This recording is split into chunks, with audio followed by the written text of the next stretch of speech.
Assalamualaikum warahmatullahi wabarakatuh.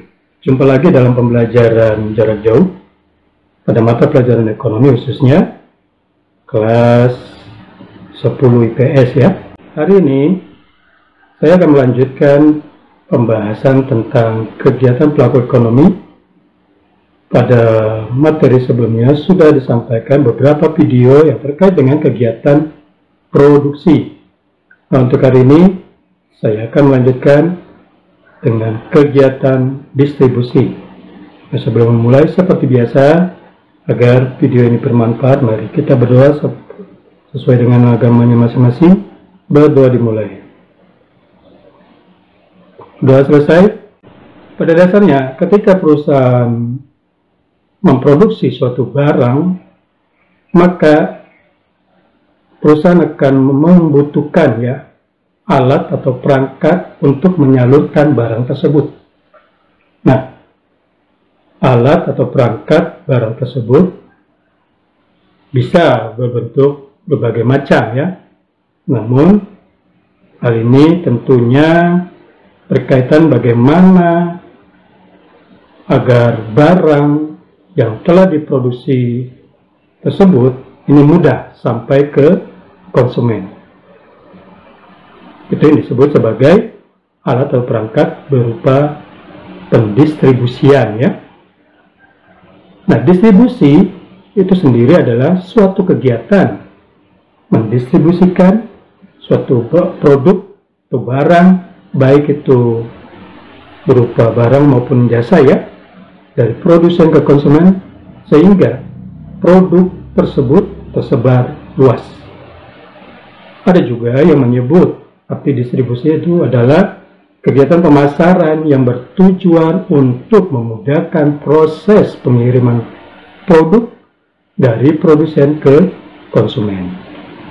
Nah, dengan kata lain, bahwa distribusi itu adalah hubungan antara kegiatan produsen atau produksi dengan konsumsi.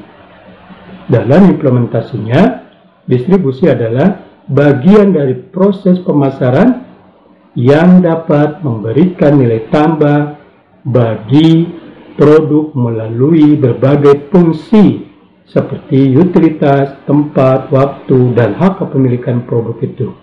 Selain itu, ada juga arus pemasaran yang lancar, baik fisik maupun non-fisik, seperti adanya arus informasi, adanya promosi, adanya negosiasi, pembayaran, dan sebagainya.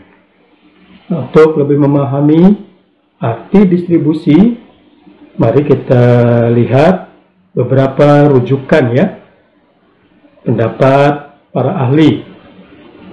Misalnya yang pertama, menurut Soekartawi ya, distribusi itu adalah aktivitas mendistribusikan atau mengirim barang dan jasa untuk menjangkau konsumen akhir. Ada juga menurut Asauri bahwa distribusi itu adalah aktivitas memindahkan produk dari sumber ke konsumen akhir dengan saluran distribusi pada waktu yang tepat. Kemudian kalau menurut Basus swasta, distribusi ini adalah saluran pemasaran yang digunakan oleh pembuat produk ya untuk mengirimkan produk mereka ke industri atau konsumen. Nah, lembaga yang ditemukan di saluran distribusi adalah adanya produsen, adanya distributor, konsumen, dan atau industri ya. Mari kita lihat jenis-jenis distribusi. Yang pertama, distribusi langsung. Nah, distribusi langsung ini adalah kegiatan mendistribusikan barang dari produsen langsung ke konsumen. Dengan kata lain, produsen bertindak sebagai distributor dan proses distribusi tidak melalui perantara atau pihak ketiga ya. Yang kedua, distribusi tidak langsung. Yang dimaksud dengan distribusi tidak langsung adalah kegiatan mendistribusikan barang dari produsen ke konsumen yang menggunakan perantara atau pihak ketiga. Dalam hal ini, distributor ini dapat berupa perorangan atau bisa juga suatu perusahaan distribusi, ya, atau penyalur.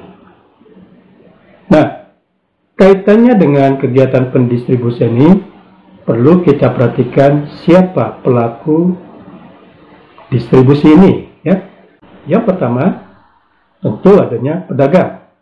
Pedagang ini merupakan pihak yang membeli barang dari produsen dan menjualnya kembali ke konsumen akhir.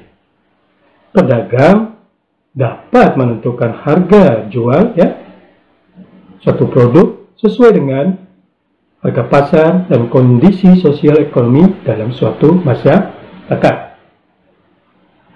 Pelaku yang kedua, agen. Agen ini adalah perusahaan yang memiliki tanggung jawab untuk mendistribusikan barang dari produsen ke konsumen. Manfaat yang diperoleh agen berasal dari nilai komisi yang ditentukan. Kemudian, pelaku yang ketiga, maklar. Maklar adalah pihak yang menyatukan, ya, produsen dan pembeli potensial suatu produk, baik itu barang dan atau jasa. Maklar tidak mengeluarkan modal, ya, dalam proses distribusi, dan keuntungan yang diperoleh adalah dalam bentuk biaya dari produsen dan konsumen atas layanan yang telah diberikan mereka, ya. Lalu yang keempat, pelaku yang keempat adalah eksportir. Eksportir ini adalah pihak yang mendistribusikan barang dari produsen dalam negeri, ya, ke konsumen yang berada di luar negeri. Yang kelima adalah importir tentunya. Berbeda dengan eksportir, importir adalah mereka yang mendistribusikan barang dari luar negeri ke konsumen di dalam negeri. Pelaku yang keenam, ya, adalah komisioner. Komisioner ini merupakan pihak yang melakukan pembelian dan penjualan atas namanya sendiri. Disitulah mereka akan menerima komisi atas penjualan barang tersebut. Nah, dalam pelaksanaan kegiatan pendistribusian atau penyaluran ini akan dipengaruhi oleh beberapa faktor, ya. Adapun faktor yang mempengaruhi distribusi adalah yang pertama, jumlah produk. Berapa banyak produk yang akan disalurkan ke konsumen. Semakin banyak produk yang akan disalurkan, tentu akan berpengaruh dari biaya maupun pendapatan para penyalur, ya, termasuk produsen itu sendiri. Yang kedua, sifat dari produk itu. Ini makanya di sini kadang-kadang ada produk yang ketika akan disalurkan ke konsumen memerlukan biaya yang mahal, ya. Misalnya produk yang terbuat dari bahan yang mahal, maka ini juga ongkos atau biaya pendistribusiannya juga akan mahal, ya. Kemudian faktor yang ketiga adalah luas daerah atau jarak jauhnya pengiriman, ya. Semakin jauh pengiriman, ya tentu biayanya juga akan jadi lebih mahal. Nah, yang keempat, sarana angkut, ya. Apakah dia melalui darat, apakah dia melalui laut, ataukah dia melalui udara? Ini akan menentukan biayanya juga. Kemudian sarana komunikasi, ini juga akan terkait cepat atau lambatnya pengiriman, ya. Lalu yang berikutnya, yang keenam, faktor perusahaan itu sendiri. Apakah produk perusahaan tersebut itu cukup terkenal ataukah tidak? Biasanya kalau perusahaan yang sangat terkenal, maka pendistribusiannya juga akan umumnya itu lancar dan cepat ya. Berbeda dengan perusahaan yang baru. Ini sangat tergantung bagaimana alur ya, distribusi maupun kadang-kadang administrasi juga menjadi hambatan ketika penyaluran barang dari produsen ke konsumen. Yang ketujuh, faktor biaya. Dari semuanya faktor tadi, ini akan sangat berpengaruh pada biaya yang nanti akan dikeluarkan sebagai dasar penyaluran barang tersebut. Dan yang kedelapan tentu kondisi pasar. Ya, bagaimana pasar mempengaruhi barang tersebut bisa masuk, bisa sampai ke konsumen. Yang berikutnya, mari kita bicara fungsi tentang distribusi. Pada kegiatan distribusi, ada beberapa fungsi yang perlu kita pahami. Yang pertama, fungsi pembelian produk. Nah, aktivitas pembelian barang ini adalah aktivitas proses awal ya dari kegiatan distribusi yang diproduksi oleh produsen ya. Namun, jika barang dari produsen dilakukan secara langsung ke konsumen, maka proses ini atau proses pembelian produk ini tidak berlaku ya, tidak ada. Itu kalau dari produsen langsung menjualnya ke konsumen, maka tidak ada kegiatan pembelian produk ya, aktivitas pembelian produk. Nah, fungsi yang kedua adalah fungsi klasifikasi produk. Ketika proses distribusi melalui proses pembelian barang, maka akan ada kegiatan yang namanya pengklasifikasian ya, pengelompokan barang berdasarkan fungsi dan jenisnya, sehingga pemasaran dan perhitungan barang menjadi lebih mudah. Bayangkan kalau suatu produk yang berasal dari luar negeri tidak diklasifikasikan, ini tentunya akan berantakan ya, akan sangat tidak diketahui barang mana, harganya berapa ya, kualitasnya seperti apa, warnanya seperti apa, dan sebagainya.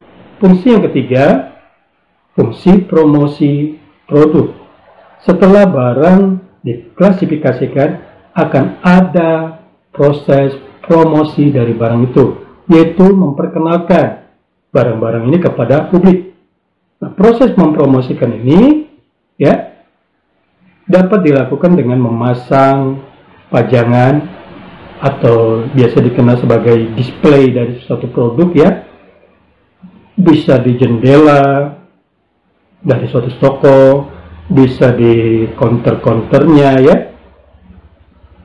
bisa melalui iklan di media massa. Kadang-kadang sekarang ini lebih mudah memasarkan, mempromosikan itu melalui media sosial ya, dan bisa juga melalui proses penawaran langsung ke konsumen. Nah, fungsi yang keempat adalah fungsi distribusi produk. Ini adalah kegiatan utama dari distribusi, yaitu mendistribusikan atau menyalurkan barang dari produsen ke konsumen. Nah, proses distribusi ini harus dilakukan dengan cepat dan tepat sehingga distributor mendapat manfaat dari kegiatan distribusi ini. Bayangkan kalau misalnya produsen sudah memproduksi lalu untuk menyalurkannya ke konsumen itu ada beberapa hambatan dari distributor itu sendiri. Ini justru menjadi nilai yang buruk ya bagi produk itu. Nilai buruk dari produk tersebut ini akan berakibat pada nilai buruk pada perusahaan itu ya, atau produsen itu. Nah, selanjutnya, apa itu tujuan dari dilaksanakan proses distribusi? Nah, tentu tujuan utama dari kegiatan distribusi adalah untuk memastikan ya kelangsungan kegiatan produksi dan memastikan bahwa produk yang diterima dengan baik oleh konsumen. Lebih jelasnya perhatikan penjelasan berikut. Yang pertama, memastikan kelangsungan kegiatan produksi, di mana kegiatan produksi ini akan sangat terbantu ya apabila proses distribusi itu berjalan dengan baik. Dengan melakukan kegiatan distribusi, produk yang telah diproduksi tidak disimpan di gudang terlalu lama, tetapi bisa bergerak ke tangan distributor. Yang kedua, tujuannya adalah menjamin produk tersebut sampai ke konsumen. Sesuai dengan tujuan utama, kegiatan distribusi ini akan memastikan produk dari produsen itu dapat sampai dan terjangkau atau diterima di konsumen. Artinya, proses distribusi ini dapat dilakukan dengan memperkenalkan barang atau mempromosikan barang ke proses pengiriman barang sampai ke konsumen. Itulah tentang tujuan distribusi. Nah, seperti tadi saya katakan bahwa kegiatan distribusi ini ada melalui perangkat, melalui alat, melalui suatu lembaga ya, yang disebut juga sebagai saluran distribusi. Nah, apa itu saluran distribusi? Saluran distribusi ini adalah lembaga atau bisa juga perorangan yang digunakan ya atau dipercaya oleh produsen untuk menyalurkan barang atau jasa kepada konsumen. Nah, berdasarkan tingkatan pendistribusian barang, saluran distribusi ini dapat dibagi dalam 5 kategori.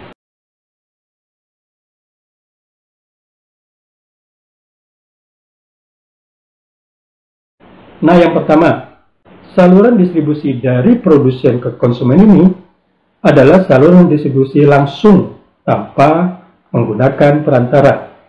Saluran distribusi ini biasanya dipakai ya oleh perusahaan-perusahaan kecil atau UMKM yang langsung mendatangi konsumen dari rumah ke rumah atau dari tempat berkumpulnya konsumen untuk menyalurkan barang secara langsung demi memangkas biaya distribusi. Yang kedua, saluran berupa produsen, pengecer, dan konsumen. Dalam kategori saluran distribusi ini, produsen hanya menjual produk dalam partai besar kepada pengecer. Nah, selanjutnya yang bertugas untuk mendistribusikan produk tersebut ke konsumen adalah pengecer. Nah, beberapa produsen seperti makanan, sembako, ini banyak menggunakan kategori saluran distribusi ini ya. Artinya dari produsen dijuallah ke pengecer, nanti pengecerlah yang akan menjualnya atau menyalurkannya ke konsumen. Yang ketiga, saluran distribusi dari produsen ke pedagang besar, dari pedagang besar ke pengecer, dari pengecer ke konsumen. Nah, saluran distribusi dengan kategori ini banyak dipakai oleh perusahaan menengah ya, yang produknya sudah mapan di pasaran. Dalam kategori saluran distribusi ini, produsen hanya akan mendistribusikan produknya ke pedagang besar saja. Selanjutnya, pedagang besar bertugas menjual produk ke pengecer. Ya, dari sini pengecerlah yang nantinya akan menyalurkan, akan menjualnya ke konsumen. Itu saluran distribusi yang ketiga. Saluran distribusi yang keempat, yaitu dari produsen ke agen, ya, dari agen ke pengecer, dari pengecer ke konsumen. Sebenarnya saluran yang keempat ini hampir sama dengan saluran distribusi yang ketiga tadi, ya. Hanya saja pada kategori ini produsen tidak menjual produknya kepada pedagang besar, namun yang bertugas mendistribusikan produk perusahaan ini adalah agen-agen tertentu yang sudah terlebih dahulu membuat kesepakatan kerjasama, ya, dengan produsen berupa pembagian keuntungan tertentu. Nah, dari sini selanjutnya agen ini akan bertugas mendistribusikannya ke para pengecer. Kemudian para pengecer ini akan menyalurkannya atau menjualnya kepada konsumen. Ya, itu saluran distribusi yang keempat. Yang berikutnya saluran distribusi yang kelima.